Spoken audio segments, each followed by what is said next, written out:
Hello, everybody. This is Susan Heaton-Wright and Nick Simon from the Superstar Communicator podcast and live stream.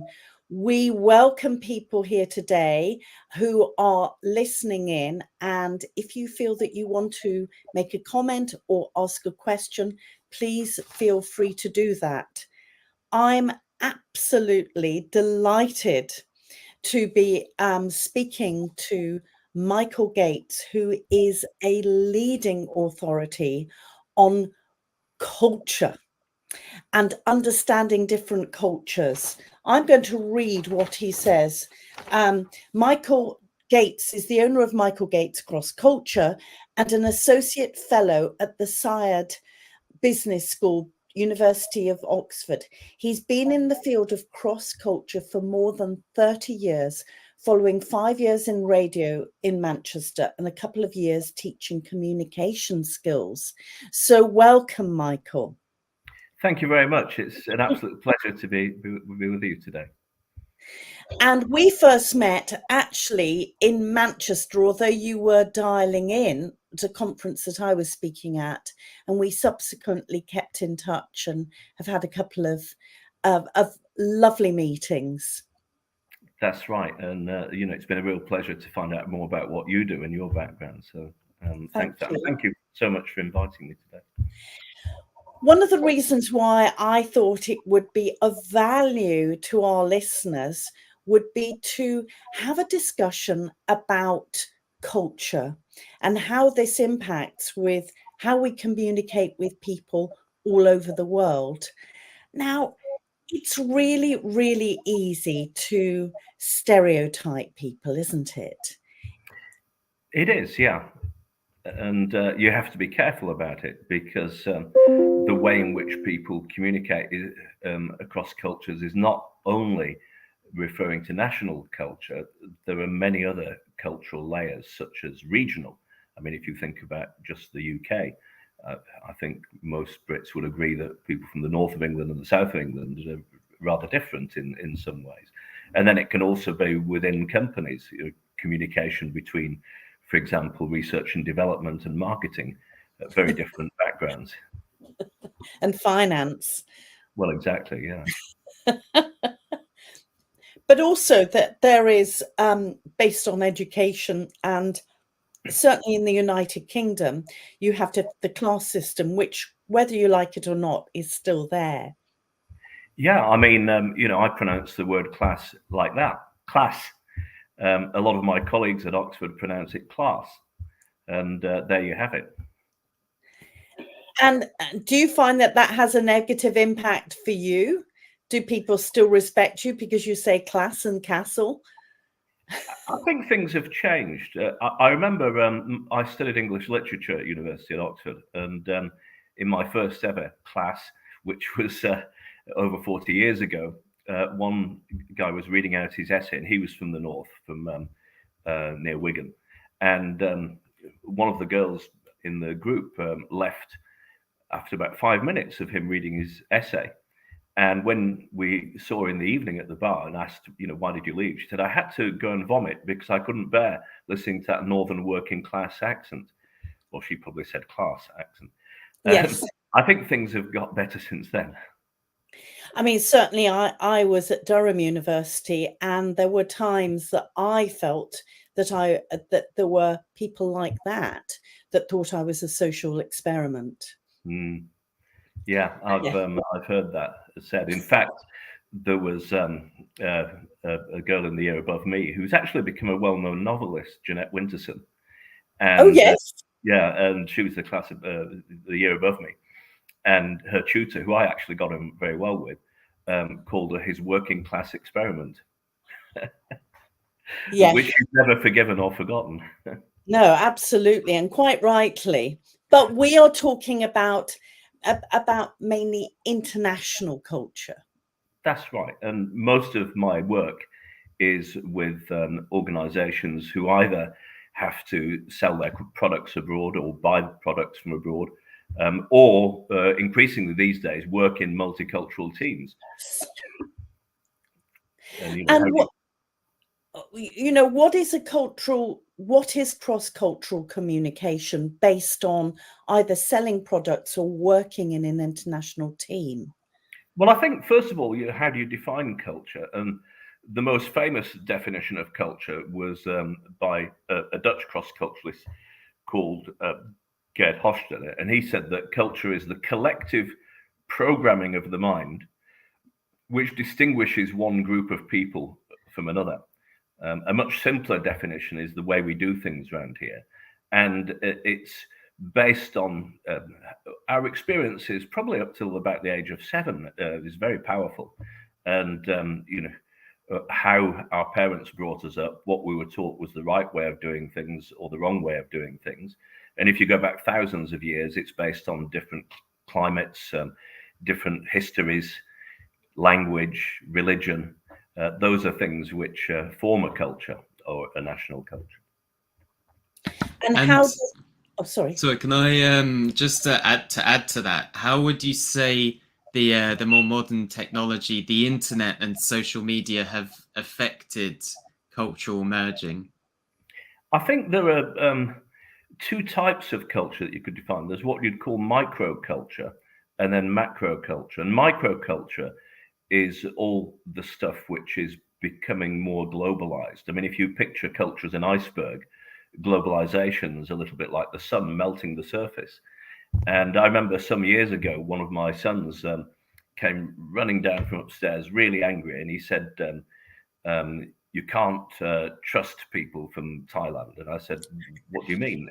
He said, well, I've tried to buy something from someone in Thailand and it's not arrived and it doesn't look like they're going to send it. So we can't base it on that. So in some ways, technology brings us together, but then in other ways, it can draw us apart because we get to meet people we wouldn't have otherwise met. Do you think that people are triggered by previous experiences or what they've heard from other people about, say, as you said, about Thailand? I do. And one of the dangers, I mean, if you tackle this subject of stereotyping or generalization, one of the dangers is that the very people who say you can't generalize, they start generalizing from very limited personal experience. So I was teaching in a British group about India not long ago. And I said, before I start, tell me, all of you, the first thing that comes to mind when you think about Indians. And one guy was very keen. He said, oh, they're very pessimistic. And I said, well, I'm really surprised. I've worked in India for years and I find them extremely optimistic. And, international surveys have India as one of the most optimistic countries in the world. I said, how many Indians have you known? He said, 1, and he was really miserable. So, and of course, people are very eager to rely on their personal experiences or experiences of others that they know well. But that experience can be quite limited, I would say. And so one way of breaking stereotypes is actually sometimes having to fight against someone's personal experience if it wasn't a very extensive experience. So within the context of, cross-cultural communication, could you give some examples of when it goes wrong or when it goes right? Absolutely. And I mean, if you wanted to divide communication into 2 major types, I'd say there are cultures who are very direct and call a spade a spade. And there are other cultures that are rather indirect. So an example of very direct cultures would be, for instance, the Germans, the Dutch, Israelis. Very indirect cultures, the Japanese, for instance, Koreans most of the time until they're under real pressure, then they suddenly explode and then they come crawling back again, apologizing. And a lot of Brits are quite indirect, particularly from the south of England. Yes. And then there are cultures who in communication are what we call quite low context. So they are basically interested in a narrow point of view based on the facts and figures. And they're not so bothered about anything outside that. For example, Americans would tend to be rather low context communicators. High context communicators are not so interested in the actual message, They're interested in who you are. Can you make decisions? What's your tone like? Is it friendly and polite, or is it sounding a little bit rude or brusque? Where are we having this discussion? Is it in an official meeting, or is it in the evening over karaoke, or at a banquet? So that's a sort of breakdown of communication. I'll give you two examples where it's gone wrong and where it's gone right. I was once and both of them are from aeroplanes. I have a lot of examples from air travel because I do a lot of it. And once I was sitting on a plane, a Lufthansa flight, and we were just taxiing towards the runway in Helsinki for a flight to Munich. And suddenly the plane stopped and the pilot came on and said, we've had to delay the flight by 2 hours because of bad weather in Munich. Okay, and in front of me there was a Russian lady, and she called the hostess over, the flight attendant, got her to come over, and wanted her to get closer than this German lady was comfortable with. And then she sort of whispered to her, she said, the pilot just said that the flight's delayed because of bad weather in Munich. She said, what's the real reason? And now, as a Russian, what she was doing was really saying, both of us know that you can't trust any authorities. And so tell me the true story. I trust you as a person. But the host had misunderstood, stood back and said in a loud voice so everyone could hear, are you calling me a liar? Because for her as a German, what she says, what the pilot says, what Lufthansa says is all the same. It's consistent. So that was an example of, bad communication. Particularly, I would say because for the flight attendant, that if she'd understood Russians better, she would have understood the situation. The second story is also Lufthansa, and it's when it went really well. And this time I was on a flight which hit really bad turbulence. And of course, you could almost use a plane flight as a metaphor for a business project, because you've got to plan beforehand, and it's hopefully everyone wants to go to the same destination, and then you have a leader, and you could have a crisis, and communication in a crisis is obviously really important. So we hit this turbulence, and I speak German, so I understood what the pilot was saying, and he came on and he said, well, we've hit this turbulence, it's caused by wind speeds of 237 kilometers an hour. This is very high in this area, but I want to reassure you that we have a very powerful set of Pratt & Whitney engines. And he gave the horsepower, and then he talked about the Airbus frame and what pressure it would withstand. And Germans tend to want to know what's going to happen next. So he said, I'm going down by 7,000 feet. The reasons are X, Y, and Z. If that doesn't work, I'll do A, B, and C. And you could see the Germans calming down, because we are getting a very thorough explanation. And thoroughness is very important for the Germans. They call it Gründlichkeit, thoroughness. And also, he's obviously got a master of the technology. I, as a Brit, was just thinking, all I want to know is, are we okay? And there were quite a few Americans on the plane. And I thought, what's he going to do? How's he going to do it for Americans? And he spoke in a perfect sort of New York accent. And instead of this long explanation, all he said was, well, as you can see, we're on a bit of a roller coaster. So just sit back, tighten your seatbelts, and enjoy the ride. Totally different, but very well adapted. Oh, that's amazing. But sort of moving on from that, what happens if you've got a team, perhaps with Germans, French, Brits, Italians? Because certainly I was working, I was delivering a series of masterclasses, not on culture, because that's not my area of expertise, but it was on career acceleration. And there was one lady there, an Italian, and she was a project manager, and felt that she was constantly being derided because she was Italian and could not be a good project manager. Yeah, and this is a problem where people in an international team project onto other cultures what the stereotype of that culture is, and then they notice only the things about them which confirm the evidence that they've got from hearsay and from watching the movies, etc. So what I do if I'm working with a team like that is I put them through a cultural assessment, which I initiated years ago over here, and then it's developed over the years. So it's a questionnaire on the web, and people answer about their own values and beliefs and their own personal style in communication. But then the next stage is where I get everyone in the team, it's got to be a fairly small team, to do a mini assessment on each of their colleagues. And then we compare what the differences are.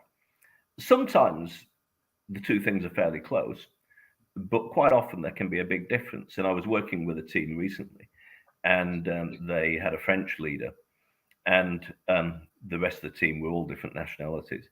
And on the topic of listening and speaking in the assessment, he came out as I listen most of the time. So when we looked at what the team thought of him, they said he talks most of the time. Well, this was quite useful for everyone to know. But then you have to dig deeper. And he asked them, why do you think that I'm not a good listener? And they said, well, you multitask.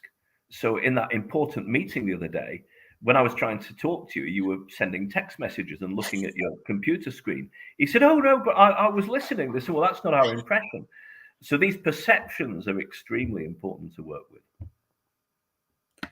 And going on from the kind of idea of different cultures communicating, can you group cultures to make it easier to shift between them?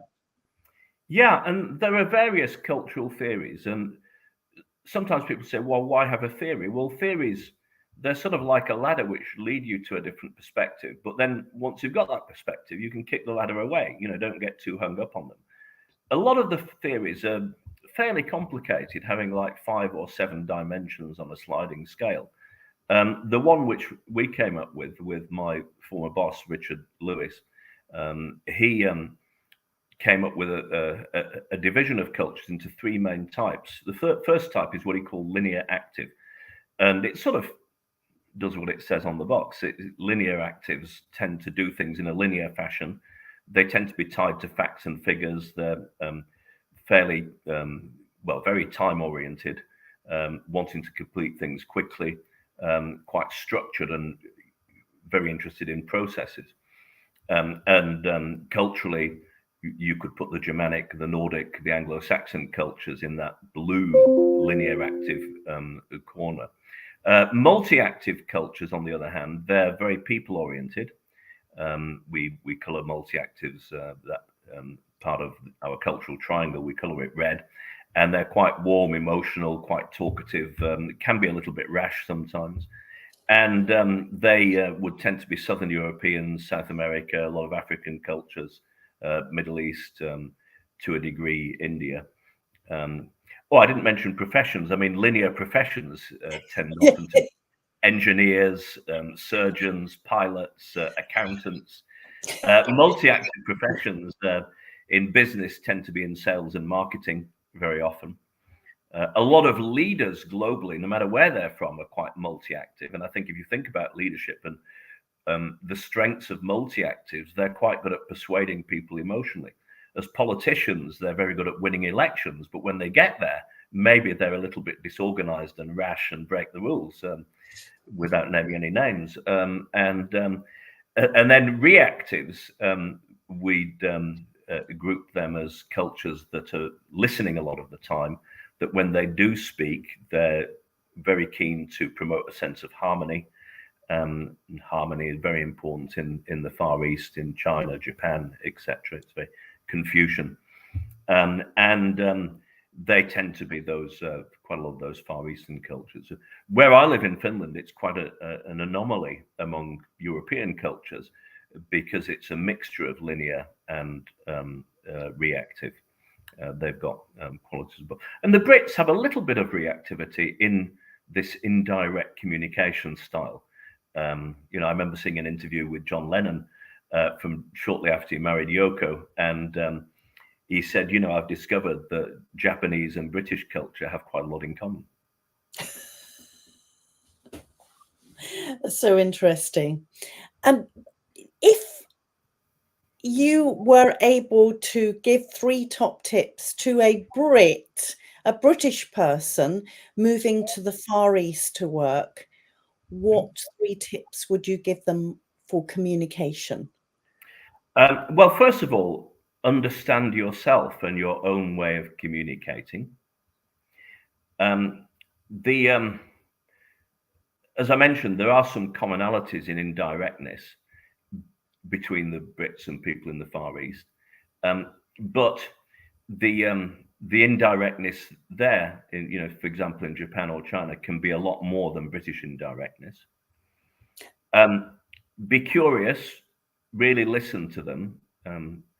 Listening is so important in the reactive Far Eastern cultures. In fact, the Chinese symbol for listening is called ting, and it's made up of 3 or 4 pictograms illustrating not just the ears, but the eyes and the heart and the spirit. And so listening is a complex thing for them. And give them space. I was recently in Southeast Asia giving a training session, and I had a group of about 70, and I put them in small groups to discuss what is most understood or misunderstood about your region. And they said people from the West often think that we don't have any ideas or few ideas. Yeah. Because but the reason is that we're thinking and listening. And then as soon as we're just about to come out with something, they despair and think we're not going to say anything. So they interrupt. And then we stop speaking. So for a Brit in the area, don't speak too much.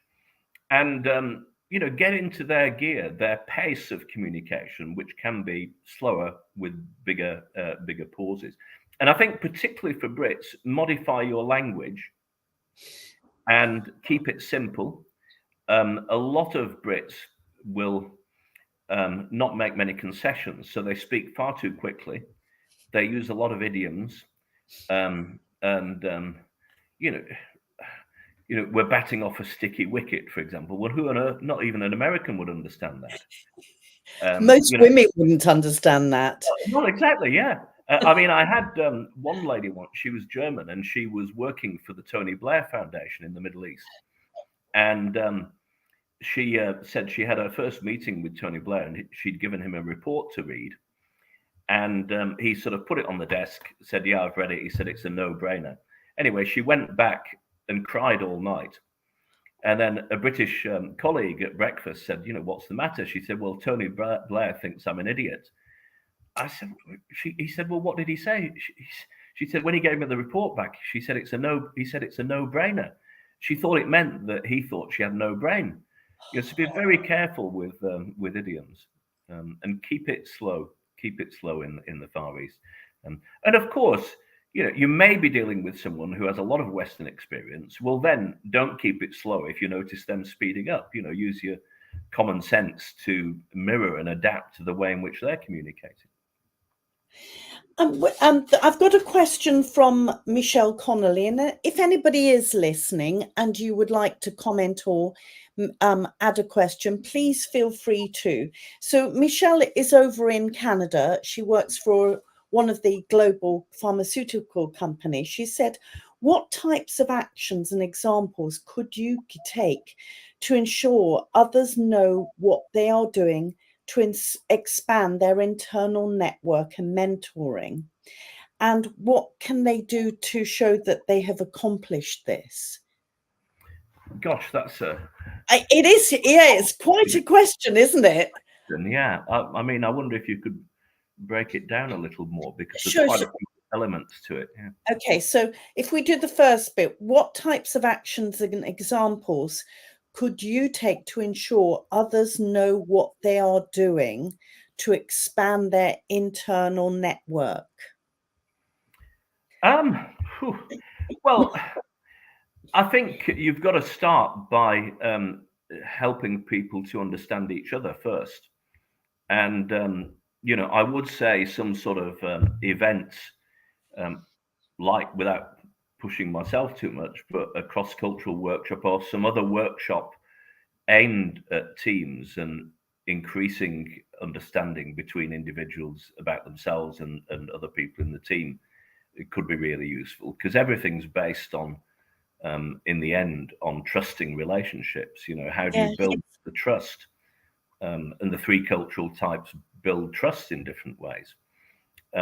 So I would say that would be the starting point, to build trusting relationships through looking at the process of communication, not just at the plunging straight into the task. I mean, a lot of international teams, when they aren't so successful, they've gone straight into the task without thinking about the process and how do we communicate, how are we different. And as far as even getting information in organizations goes, I remember once speaking with a German who worked for the Spanish telephone company Telefonica, and he said it was quite difficult at first, because when he wanted to do something new, he'd ask, where is it documented? And the answer would be, oh well, Carlos working in Argentina is our expert internally on this. I can make you an introduction to Carlos and he'll explain it. And then he said, but where is it written down? They said, well, it isn't written down. So it was all built on relationships. So, and he said he now understood the benefits both of documentation and personal relationships. So, it's a long-winded way of answering the question. I'm not sure if I've quite answered it, but I would say, think about, what do you mean by network? What do you mean about communication internally, and how do we do it in different ways? Well, thank you for that. I've got a question from Loretta, and she says, Michael, I'm glad you mentioned Richard Lewis. His book, When Cultures Collide, saved my career and myself personally many times. On a different note, are there any interesting studies of eclectic cultures coming from cross-cultural marriages and teams and their typology? We're getting some very... I know, we've got... keep bringing them in. Let's get Michael to really think. Use his great data. Well, there's certainly books on cross-cultural marriages, and I helped with one of them some years ago. I can't for the life of me remember what the name was now or who wrote it. But I mean, if you Google, books on cross-cultural marriages, I'm sure you'd find something on that. And then, moving away from corporations, a big topic, which there are many books on, is third country kids. So kids who are born to parents, maybe from two different cultures, being brought up in a third culture, or maybe a succession of cultures. So there are lots of cultural material on the personal as well as the business side. Does that answer your question, Loretta? Or do you want to comment on that? It'd be lovely to hear. Nick, do you have any questions? Yeah, I was thinking from the perspective of a new kind of content creation, particularly on younger generation short format creations, like on TikTok or those kind of minute videos. How would you say culture being portrayed in this short kind of consumable form, how do you think that would affect people's perception of different cultures in a kind of condensed consumer-based form? Well, I'm all for it. I mean, I have worked on quite a few programs that are like mini MOOCs. A MOOC, is that how you pronounce it? MOOC. Never remember what it stands for, but anyway, I've worked on a few of those, both for specific clients, like about India. Very short. I mean, maybe not as short as TikTok, but maybe a couple to 3 minutes long. So, a little bit longer than that. And then I worked on a couple of programs for a British company, Video Arts. I think it was last year or the year before. I don't know if you know Video Arts. They were started by John Cleese in the 1970s, and the idea was, and originally they were on VHS tape, was to look at a business challenge from a humorous point of view, where someone gets it all wrong, and then you learn what should have been done. So that's been the format for many years. And we did one on remote working, and then the other one was on cross-cultural communication, and both of them won awards. So they were quite interesting, and they were in fairly short sound bites, not as short as that. I mean, the thing that really interests me at the moment is, and it has done for some years, is using artificial intelligence to give people short answers to cultural questions. I mean, if you Google something, you get so much information that you can get lost in it. But if you can ask something, a very simple question, then get a short answer and then keep asking it questions. And I've experimented quite a bit with ChatGPT, and that works fairly well for it, but it's not purely a cultural program. So it would be like a niche type of ChatGPT for culture.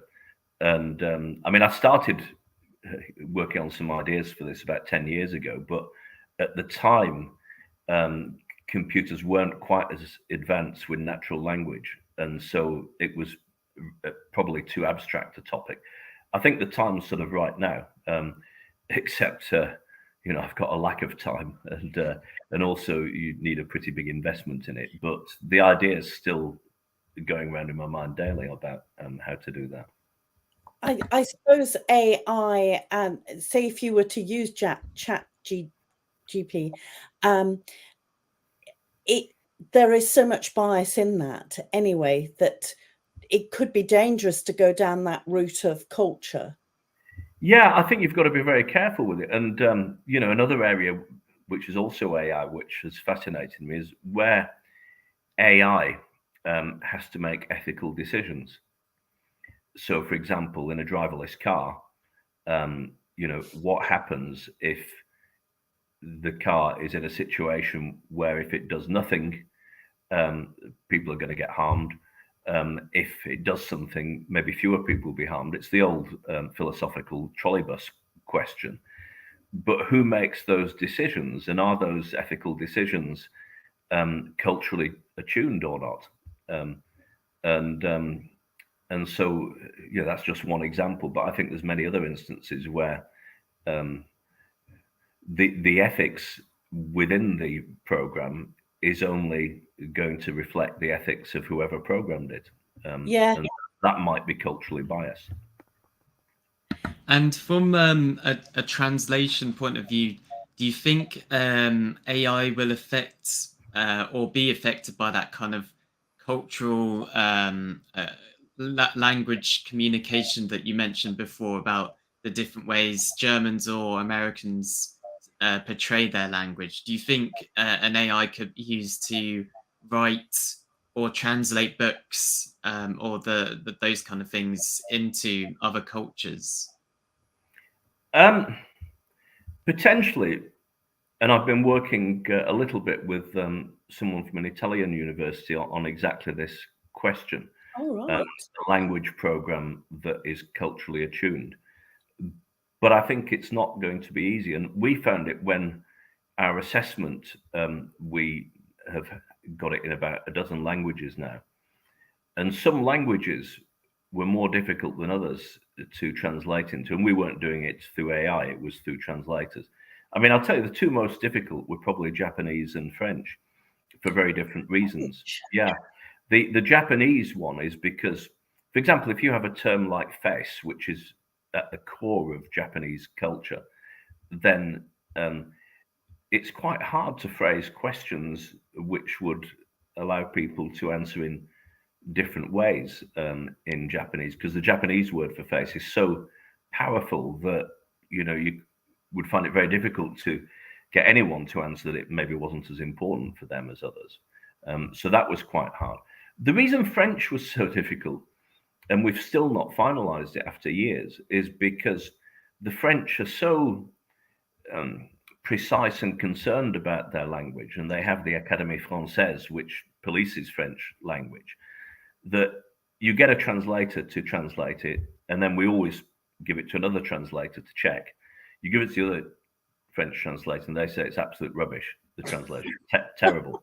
So I say, well, you know, you correct it, and you correct it, then you give it to a third French translator and say, this is appalling, it's awful. And you can't get anyone to agree easily on what is a good translation into French. So it's a very different reason. But it's this, very, very strong feelings about language in France. Really interesting. Before we go, are there some useful universals regarding communication which work in any culture? I think keep it simple. And Brits, as I mentioned before, very often when you hear them communicating with someone from another culture, they don't make enough concessions. I mean, I've been working just recently with quite a lot of Chinese students and with a Chinese interpreter. And we've had quite a lot of trainers on the courses, but most of them haven't worked as much as I have with other cultures. And the interpreter came up to me and said, "You speak in a very interpreter-friendly way," which I was quite pleased about. And what I think she meant was that some of the other Brits just were speaking as they normally do. So I think keep it simple. Avoid idioms. Adjust to the pace and style of the other party. And in fact, there was a report published in the Harvard Business Review about 2 years ago, which was some research on what they call mirroring. And although this was in purely an American context, the researchers created a computer program that analyzed language in terms of its sentence length, tone, vocabulary, etc., and studied 25 million words of exchanges between lawyers and judges in American patent law cases. And they found that where the language of the lawyers fairly closely mirrored the style of the language of the judges, they had double the chance of winning their case. Ooh. Quite a big thing.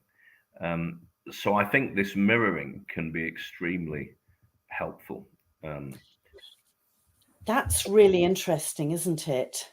And I would imagine that would be very, very interesting if you are selling or pitching, if you're mirroring some of the language that you are pitching to. And I know that there's somebody that's listening who I haven't seen your posts, your questions, Ben. They're not coming up, but Ben Afia is an expert in written communication. So I'm sure, if you've got a comment about that, it would be really interesting to hear, Ben. And Loretta said, yes, I like the third country kids concept. We'll look into that. Thank you. I'm sure you have third country kids, don't you? Before we finish, what are your 3 top tips for the audience? Well, number one, it was written above the Delphic Oracle in Greece, know yourself. And that can be quite tricky, quite difficult. Like the French guy who thought that he was a very good listener, but other people didn't think he was a good listener. So often to know yourself, you have to get feedback from other people because you may have a distorted picture of who you are. Curiosity is extremely important when you're thinking about other cultures. Really listen to them and observe how they are behaving. And again, I'd bring in that mirroring, that a little bit of mirroring can go a long way. And then actually do something about it. I'll give you a last example.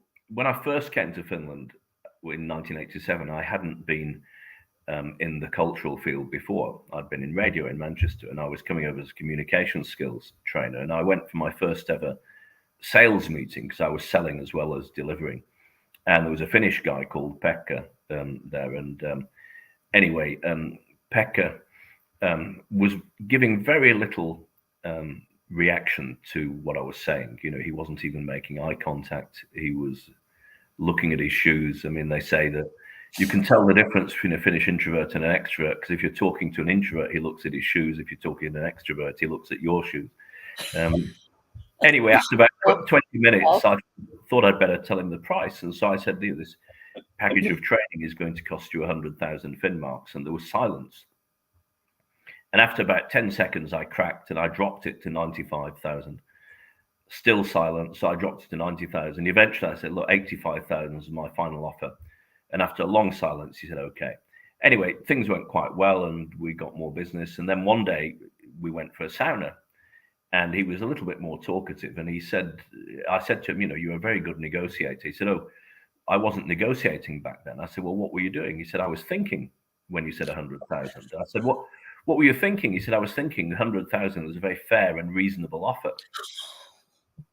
So I said, well, why didn't you say that? He said, I just told you I was thinking. And then I got out of him that he was thinking that he'd like to say he'd be very interested for the proposal. And then he thought again, interested for, interested of, interested about. And he said, before I remember the preposition after interested was in, you said 95,000. So I thought a bit, I'll wait a little longer. And when he said 85,000, well, I felt sorry for you. So why didn't he want to speak? Because he didn't want to make a mistake. Because in his culture, people really don't like you losing face, and making a grammatical mistake would have made him lose face. So what did that teach me? That certainly if I'm dealing with Finns, I can wait as long as it takes these days. Now, my rule for other cultures, I mean, I work a lot with India, would be, you know, to talk a lot and talk quickly. With Finns, it's tolerating long silences. So it does vary between cultures. So know yourself, you know that I'm very talkative generally. Listen and observe. Well, I observed the way in which he behaved, and then adapt. The adaptation for me was actually not to do anything, just to tolerate the silence and feel emotionally comfortable with that, not stressed, because they're not feeling stressed. Anyway, that's just an example. Oh, this is brilliant. We could go on all day, and I know how busy you are. And I know that the listeners have really been enjoying this, that there's a lot of love for you here, including from Mike Slater, who says, well done, Michael. Mike, I know Mike. Yeah. He said, I endorse a lot of what you've said. A lot, not all of it. What's going on, Mike? Oh, thank you so much. And I know that Loretta has shared your crossculture.com product, When Cultures Collide. I will make sure that other people can see that, and also the LinkedIn article that you did on this. Perfect. How can people contact you if they want to carry on this discussion? And please, can we have you back again? The best way is via LinkedIn. And even if you've lost the link, then you just put in my name and culture and I'll come up. Yeah. Brilliant. Anything that you want to share before we finish? No, I think, well, what do I want to share? I've got to go and pick my son up, so I'd better leave. Okay. But it's been a pleasure. Thanks for inviting me. Oh, it's been absolutely brilliant. And thank you very much for everybody who's been involved in the discussion or quietly listening in the background. We are going to be celebrating Black History Month. So we have Trisha on as a guest in a couple of weeks' time. So I'll post that up, start inviting people. But remember, if you connect with me, and say that you want me to let you know when the next session is, then I will automatically invite you. And Esther, another message of love, Esther Van Merkel. Hi, Michael. Interesting as usual. I know Esther very well as well. Oh, great. So until next time, thank you very much, Michael. Oh gosh, we've got, sorry, I mustn't finish. Rima says, thank you very much, Michael. Rima Rimsayat. Do you know? Oh, okay. Sure, Rima. So thank you very much, everybody. Until next time, this is the Superstar Communicator podcast with Nick Simon and Susan Heaton-Wright with our special guest, Michael Gates. Thanks for listening. Bye-bye. Bye-bye. Bye-bye.